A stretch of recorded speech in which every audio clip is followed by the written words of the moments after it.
Hello everyone, what's up? Ronald here, and I'll be talking about Dota 2 Hero Guides. And for today, we will focus on Bristleback, one of those hard tank in-game based on my experience.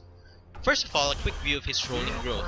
Bristleback is a strength type hero and is also a very durable one. He can either be both a tanker or a hero killer, whichever you prefer on this build. In most matches, teams will prefer at least one tank or an initiator, and he definitely fits for the role. Bristleback starts with 22 strength with 2.20 growth, 17 agility with 1.80 growth, and 14 intelligence with a good 2.80 growth, which would greatly compensate his skills at higher levels. He also have a starting armor of 3 and move speed of 290. Now let's talk about his skills. One thing we need to know is how Bristleback's skills works. He has 2 active and 2 passive skills, and each active skill has a low mana cost and a fast cooldown, making them easy and quick to cast. First up is Viscous Nasal Goo.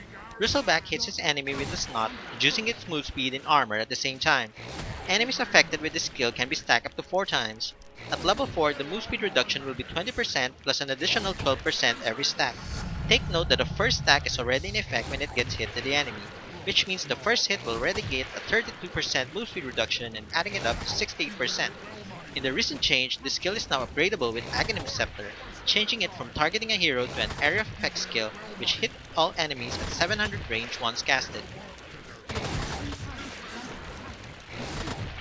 Quill Spray allows Bristleback to shoot quills on the enemies, dealing damage within 625 range. This skill gets stacked once hit, receiving a bonus damage once they get hit by another Quill Spray. Leveling the skill increases both the initial and the stack damage.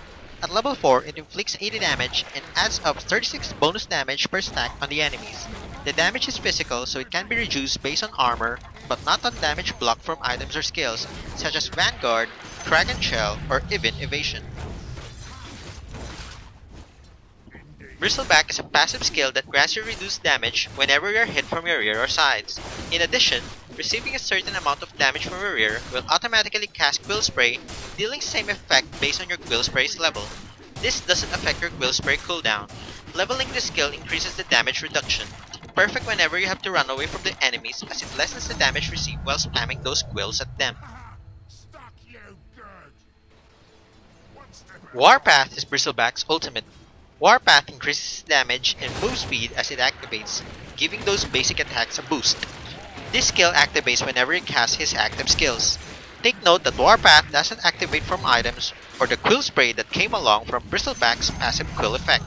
Leveling this skill improves the damage, movement speed, and the number of bonus stacks. Now let's talk about his skill builds. As you begin the game, I would recommend learning Quill Spray initially and maxing it out as soon as possible. This skill can be quite a pain to the enemies no matter how many they are. As they try to hit you with your Quill Spray in range, you can damage them gradually the more stacks they get.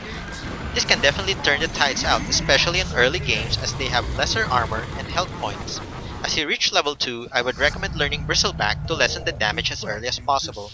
Enemy ganks usually begin at level 2 when your opponents have more skills to cast, so this skill will be a good way to survive better in such situations. This also allows you to have the additional Quill Spray damage once it receives the damage threshold, making it a good counter against your opponents. At level 4, I would learn at least one level of Viscous Nasal Goo for utility purposes. In case an ally helps out, you can slow your enemies to have higher chances of killing them. This also gives way to your Warpath ultimate at level 6 to generate more stacks quicker. You can continue leveling Nasal Goo once you have maxed out your Quill Spray and Bristleback. Warpath is also a great passive ability for move speed and damage, so learning and upgrading it once available is also necessary. With this skill order, once you reach level 10 or 11, you would be good to go in facing multiple enemy heroes with no problem, so having a team fight as early as this level will give your side a huge advantage.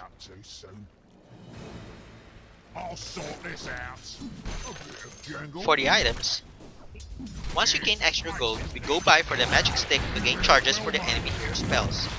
If you happen to lane with 3 enemy heroes, then this would be a perfect choice at all.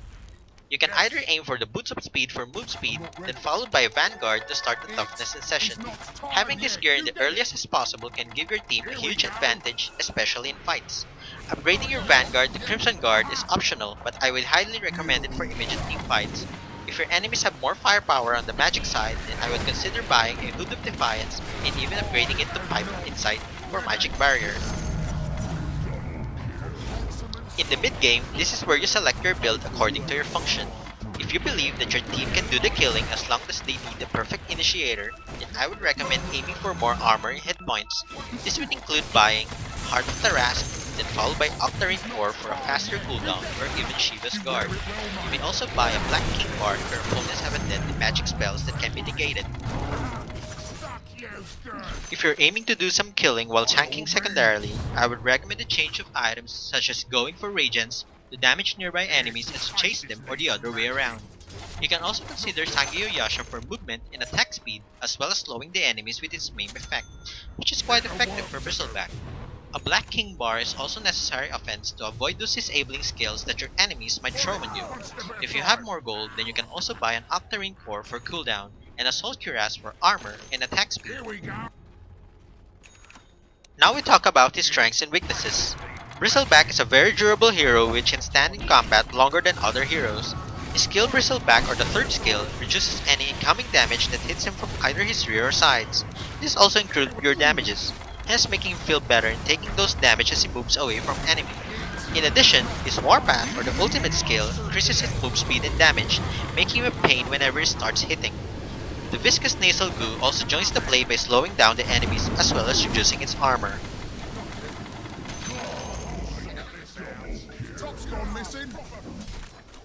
One problem you might encounter when playing Bristleback is that you have to be at least gaining equipments as your enemy heroes go stronger, so earning gold at earlier game will be your initial goal to make yourself stand out in the fight. Another one is that Bristleback is a melee hero, so you have to get close to the creeps in order to gain gold. However, if your opponents are quite good at the rhythm, this may also put you in big trouble farming, making the situation hard for you and your hero to gain gold and items. Quill Spray may do the job, but if your enemy has Magic Stick or Wand, this can also help them gain many charges at the least time, considering mana for their skills. Hero advantages are one thing you may also consider before picking your hero. If your enemies have skill that exploits your abilities, then you might reconsider your choice as well. Heroes like Necrophos would be a rough opponent as his Heartstopper aura will drain your life at range, and this doesn't reduce the damage. Having a low life will also instantly kill you with its Ripper Sight. Legion Commander and Axe are also one problem, as both of their skills allows you to change your direction, making you fight them up front. This makes him prone in taking more damage. Not to forget the Culling Blade that can instantly kill you when your hit points drop to a certain amount.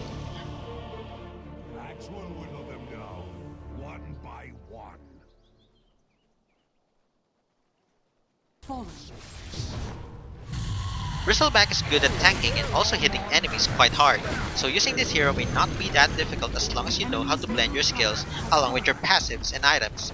You can charge your hero at the enemy side with no problems, but sometimes don't take it so seriously. This concludes my guide for Bristleback. Thanks for watching! If you want more guides, please do subscribe to my channel as it will help me a lot in continuing making guides and videos for everyone.